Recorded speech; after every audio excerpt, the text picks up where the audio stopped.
Hey people, welcome to the channel and stay for this video. I promise you will learn something you didn't know. And if I'm right, by the end of the video, subscribe to the channel. Let's make that deal.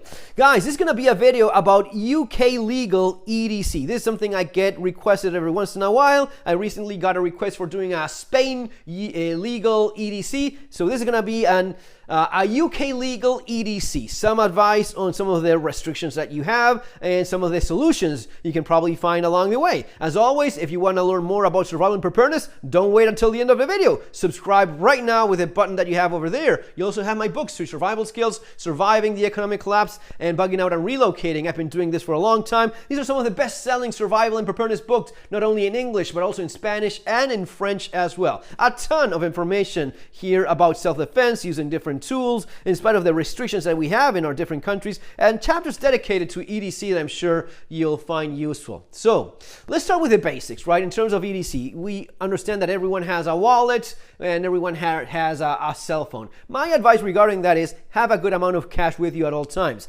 especially given the things we've seen lately in terms of blackouts and strange things sometimes going on in terms of the infrastructure and whatnot. I think it's always a good idea to have a little bit of extra cash.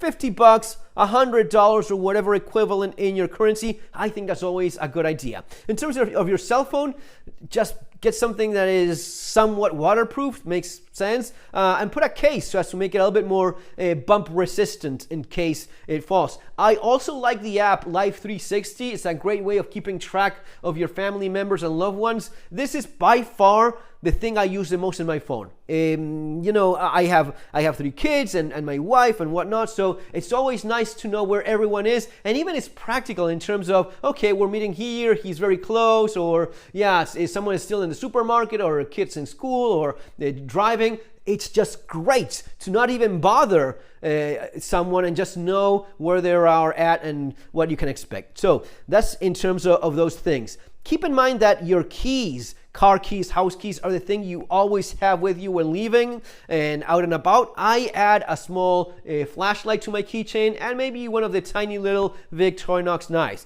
Now in UK, which has some of the most restrictive legislations in terms of knife, those little keychains, those are fine. You know, the Victorinox Classic, it's a tiny little blade. You're gonna be okay with that thing.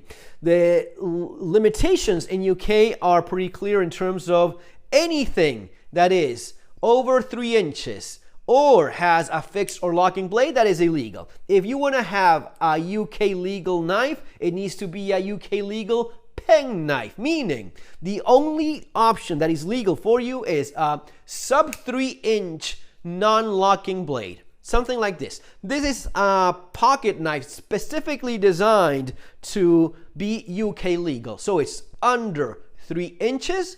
The blade is under 3 inches, and even though it looks as if it's like a liner lock or kind of like a frame lock, it is not, right?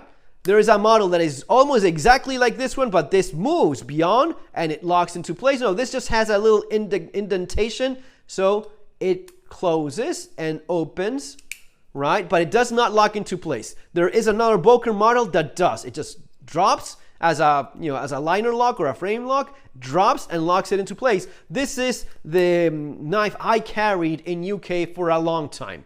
Perfectly legal because of those. And it has like a big finger guard there, so you can kind of choke on it. So this is actually a good option. I'll see if I find it in Amazon and leave it there in the links below along with my books. This is what I would carry in UK. This is what I carried in UK for a long time. I also had this other knife with me, again under 3 inch under 3 inch blade and non-locking, and yeah, these are all viable options. It is not exactly great, but it's what you can carry. And keep in mind, it is not as I just did this exact same video in my Spanish channel in terms of what you can carry. In Spain, there's no such restrictions. In Spain, the restriction is under 11 centimeters, so it has to be an under 4 inch blade. And it has to not be an automatic knife, meaning it doesn't open when you push a button, right? So this is perfectly legal. Under 4 inches, non-automatic, and just edge on one side. It cannot be a double-edged blade, even as short as it may be. If it's double-edged, if it's like a dagger with edges on both sides, it's not that it's illegal. You just have it like a fine if you carry that. Big difference in terms of the legislation, where in UK you go to jail. It's gonna be 3 years in prison. I mean, whatever you work out with a judge, that is past the fact that the law is very clear in UK about you being a criminal for having anything that is not a under 3-inch non-locking blade. This is basically something that lands you in jail in UK. This is perfectly legal in Spain, and it will depend on a number of countries, right, where you are in the legislation that you have. Now, as we move forward, can you have your... No, there's a very good chance that there's no way in hell you get a carry permit in UK. There are other countries in Europe where it's very difficult, maybe a little bit easier, maybe a little bit more complicated. There are a couple, I think in Slovakia and Czech Republic, there's a couple of countries where it's somewhat easy to get a carry license for a gun. But in most places, it's rather restrictive, and it's very, very difficult, if not almost impossible, for the average citizen, even though those permits exist in most European countries. People that have a lot of money or a lot of contacts and friends, they can get a carry permit. But in UK, forget about it. We'll get rid of that. What about a pepper spray? This is the kind of thing that women are often advised to carry so as to defend themselves from perverts out there. Well, no. In UK, this is basically the same thing as a gun. Pepper spray, completely illegal because of a fucking tyrannical regime that does not allow people even the most basic self-defense tools, even the non-lethal ones. So all of that out of the question. Can I defend myself somewhat with this thing? I guess I could. I mean, better than nothing, but we're looking at some very tough restrictions. What about knives of any kind? Well, you have to stay on top of all of this. Oh, but a multi-tool is not a knife. It doesn't matter. In UK, if it's a blade that locks into place, that's already no-go. That is already illegal. It's not a fine. It's not a, oh, sir, you shouldn't carry this. Give it to me. No. It is jail time in UK. So even if it's in a multi-tool, if it has a blade and it locks into place, illegal no matter how short it is. And if it's non-locking and over 3 inches, same story, same thing. So bye-bye to all of those things. Not only that, you have this fucking idiotic way of doing things. These two knives, of course, you cannot carry any of these, but these are two Glock knives. One of them is legal in the UK, not to carry, but to actually own in the privacy of your home. The other one makes you a criminal. Which one? Well, guess what? This one is fine. This one is a perfectly legal bayonet Glock knife in UK. Not to carry around, but to keep in your house. This is okay. This one, well, no. This is what? It's a Glock 81? No, sir. We have determined that that's a zombie knife. Oh, so you're a fucking moron. No, this is the way we do law in UK. That's a zombie knife because it has a saw. All right. You mean the shitty root saw in the Glock knife that no one actually likes? Yeah. That makes it super dangerous and thus illegal. Okay. Yeah, that's how moronic things are. But what are we going to do? Well, what we're going to do is focus on the things that we can have. So we can have a UK legal pen knife. You can have flashlights. You can have a lighter, right? Beyond that, well, but this is what we can actually have with us. Stay for the end of the video. Bear with me. I promise I'll kind of help you out find a solution to this dilemma that we have. We already talked about having your wallet, having a little bit of cash, having the knowledge that I share with you guys. Learning is, the skills and knowledge is always going to be far more powerful than these restrictions. The idiot that goes with one of these things and thinks that just having a gun makes him, no, it's about what you know. I've lived in a number of places. I've lived in very dangerous places. I've lived in the suburbs of Argentina, in the southern suburbs, which are particularly dangerous. I know what I'm talking about, and I insist. Knowing how to avoid problems, knowing how to deal with violent people is always going to be far more important than but I cannot have my HK 9mm. Okay, yeah, it's sure nice to have, and it has saved my butt before, but knowing how to avoid all of this, the kind of stuff that I explain in my books, is far more likely to save you in these complicated situations. I can't have these things, but I can't have this. It sucks. It really, especially the pepper spray, I think it's insulting that a woman cannot carry pepper spray. I find that, yeah, it fucking pisses me off. I can have a lighter with me. I don't smoke, but the idea of having a lighter, always a good idea. You can go with something very nice, like this guy right here, which I think is pretty badass. This is one of these plasma arc lighters. They actually do work. They do start fire okay. Then you have the more traditional. My advice is for your EDC lighter, go with whatever you want. You know, you can just do whatever, but something very cheap and super useful. Since I don't smoke, I often don't find myself using the lighter much, but the tape that I keep in the lighter, that has been useful more than actually the lighter, right? Sure, if you have to start a fire, great, but the duct tape, or in this case, the gaffer's tape, which is, I find it to be even a little bit better. You don't have to be restricted to one or the other. You can put a little bit of each on this same lighter and use whichever fits your needs best.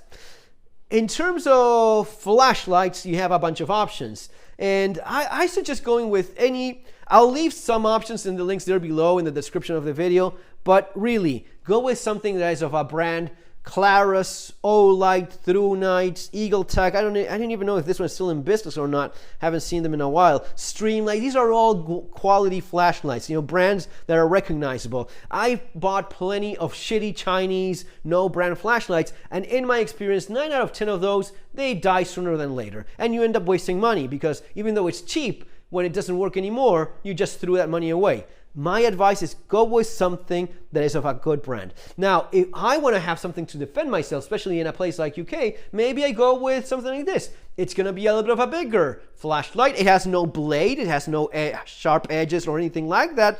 Nothing is sharpened, but these are metal points that can cause quite a bit of damage. Still a flashlight, but it's big.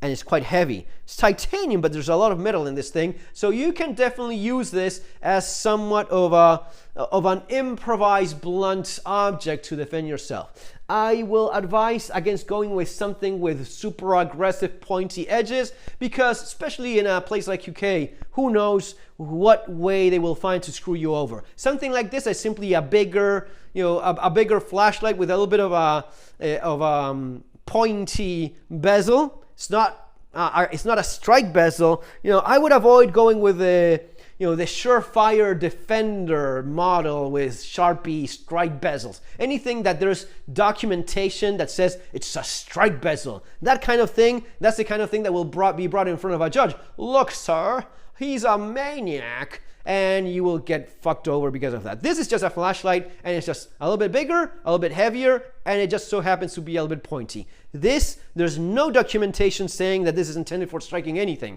but it's big, heavy, can be useful for that. Also keep in mind, you are in damn UK, rains a lot. I would go with a big umbrella. Carry it with you at all times. In fact, since you can carry very little, go with a very strong belt, something like this. There's a Riggers belt. This is made in US, intended for, well, more of a carry belt. But the belt itself, this thing, right? Again, this is legal anywhere in the planet, but you can hit someone over the head with this, use it like a bludgeon, and it can be quite effective. At least you have somewhere to, and you have somewhat of a reach to this thing if you want to start swinging it around, okay? So try to find solutions to these limitations that you have, okay? Now, last thing in terms of flashlights. If you're not going with a bigger thing like this, my advice, as I said, go with a brand model and try to avoid the very bright 123A lights like these ones. These lithium-ion batteries, they are quite powerful. But these days, with the technology the way it is, even a AA or AAA battery will be plenty enough. Like in this case, this is a Clarus model M17 or M17. Anyway, some of these, this one can take the lithium-ion 14500 battery, which is the same form factor as a AA. This is a AA from IKEA. Both of these look exactly the same from the outside. This is lithium-ion. This one is just a typical AA. There's a difference in voltage. This is let me see if I can get that to focus, but this is 3.7 volts. And this one over here is 1.2 volts. You see, the difference is a lot more power. This thing has a ton more power than this one, but they both work. Make sure the flashlight you have, if you want to have that extra power, make sure it's rated for 3.7 volts. Not all of them are. You can burn the lights, right? But this one, this model, and there's others as well, especially these days, you will have plenty of them. This one not only is more powerful, this one includes a charging port, so you can use this one that has more power. You can charge the battery, the lithium battery itself, or you can drop one of these and it's gonna be working just fine. I mean, it is a decent amount of light, especially in a rechargeable. These are from IKEA, made in Japan batteries. These are quite good, and this is a lot of light that you have in this thing, okay? How much of a self-defense is it, the strobe? I've never been a big believer in that, but a bright flashlight is always a good idea. The last tip that I want to share with you guys is many of these lights don't say that they're rated for multiple batteries, but in some of these cases, like in this one, you can throw in a AAA battery. And if you just align it well enough, and you can probably try this with other flashlights, maybe anything that you have in your house already that is a AA, try and see if it works with a AAA as well. If that spring is long enough, there's a good chance that it will work. This one, I mean, it's a little bit, it's not even moving much, so it's not rated for this, but in an emergency, a AAA that you find in a remote, in a hotel or whatnot, pretty common AAA batteries, well, you have some juice out of it. And if it's not making contact, try maybe with a little piece of gum wrap or something, some aluminum foil or metallized paper. Maybe you can get it to to that point where it makes contact and it actually ends up working for you. Not the thing you would usually go for, but in an emergency, maybe a good thing to know. Folks, that's gonna be all for now. Remember, you have the button to subscribe over there. See you on our next video. Take care.